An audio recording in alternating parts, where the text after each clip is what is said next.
And I'd like to welcome my friend Antonio Gracias to the stage.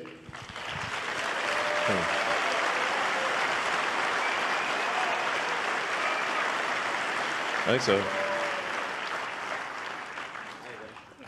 Does it work? I can give you mine. Does it work? It'll be okay. I mean, Buzz Aldrin's still alive, and he went past the belts. It'll work. Is this working? Yeah, it's on now, yeah. There we go. So, Antonio, can you tell us what you... Antonio is helping out with the Social Security. So just trying to review Social Security, where you may have heard that we found 20 million dead people marked as alive in the Social Security database. This is so crazy. And then you'll notice there's a strange trend here, where how many Social Security numbers were issued.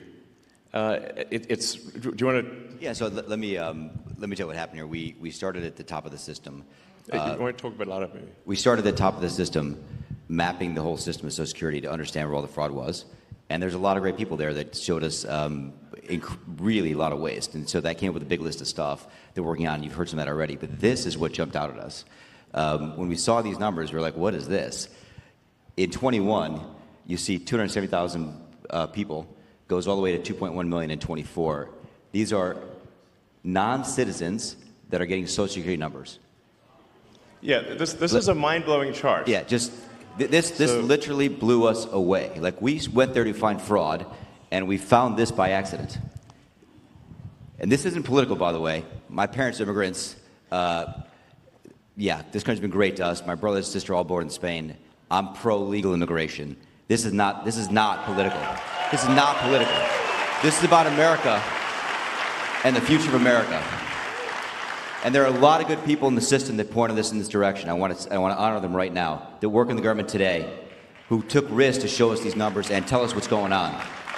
Yeah. So I want to stop for a minute. I want to honor those people today. Very good people. Very good people. I have been from D.C. to Social Security offices to the border to track this down, and very good people have helped us along the way. I want to thank them. Yeah. This number, what this is when you come in the country, if you're illegal, there's a couple ways to come in. You come in through a port of entry, and you can tell them you're afraid, and they'll give you an asylum case. You'll get an interview, then you get in. That's one way to do it. Another way to do it is to just go to the border. Literally, this happened. I talked to Border Patrol myself. Elon was there too. I went to Laredo, and I went to Bronzeville. Elon went to Eagle Pass. You walk up to a Border Patrol officer, and you tell them you want to come in. They have a couple of choices. They could charge you with a misdemeanor or a felony under 1325, or they can make it an administrative offense, like a parking ticket, basically. They were told to do that, make it an administrative offense under the last administration. And then you go walk across the border. They do what's called a release from your own recognizance, and they give you an NTA, notice to appear, which is to appear to judge. The wait times on judges are like average 6 years. Look at Gov't, you'll see it on immigration judges. There's only 700 of them. This is 5.5 million people. Okay? So what happens then? Once you're in the country and you got asylum through one of these pathways, and we map the whole thing out, you can apply for a work document. You file a 765. It's the work form. You get this form called the 766. That's the authorization. And then Social Security Administration automatically sends you in the mail your Social Security number.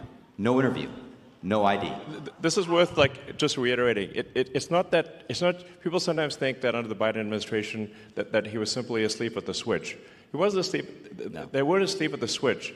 It was a massive, large-scale program to import as many illegals as possible, ultimately to change the entire voting map of the United States and disenfranchise the American people and make it a permanent, deep blue, one-party state from which there would be no escape.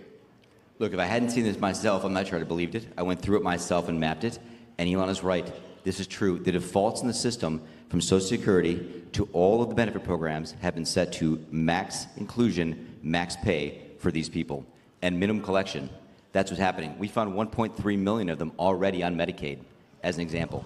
We've gone through, on every benefit program we went through, we found groups from this particular group of people, this 5.5 million people, in those benefit programs. And then what was really, really disturbing us was why. We're asking ourselves why. Right. And so we actually just took a sample and looked at voter registration records. And we found people here registered to vote in this population, yes. And who did vote? And we found some by sampling that actually did vote. And we have referred them to prosecution at the Homeland Security Investigation Service. Yeah.